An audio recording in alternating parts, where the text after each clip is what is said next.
தாராபுரம் ஒட்டஞ்சத்திரம் மூலனூர் பகுதியில் இந்த கண்வழி கிழங்கு அதில் இருக்கிற விதையை விற்பனை செய்ய முடியலன்னு சொன்னாங்க. நான் வர்ற வழியில் பஸ்ஸை நிறுத்தி அங்கே இருக்கிற விவசாயிகள்லாம் தெரிவித்தாங்க.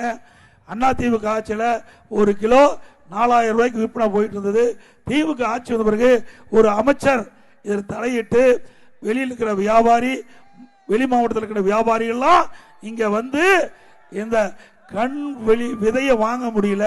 அதனால இன்னைக்கு 1 கிலோ 800 ரூபாய்க்கு விற்குது.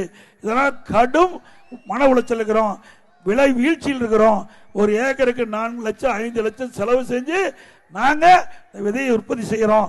ஆனா இந்த ஆட்சியில வேண்டுமென்றே திட்டமிட்டு திமுக இன்றைக்கு இடைத்தரகளை வைத்துக் கொண்டு எங்களுக்கு கிடைக்க வேண்டிய பணத்தை எல்லாம் அவர் சுரண்டி கொண்டிருக்கிறான்னு சொன்னாங்க. அண்ணா திமுக ஆட்சி வளர்ந்தவுடனே இந்த கூட்டுறவு சங்கத்தின் மூலமாக மார்க்கெட் கமிட்டியின் மூலமாக அந்த விதைகள் விற்பனை செய்வதற்கு அரசாங்கமே ஏற்பாடு செய்யும். நல்ல விலை விவசாயிகளுக்கு கிடைக்கும்.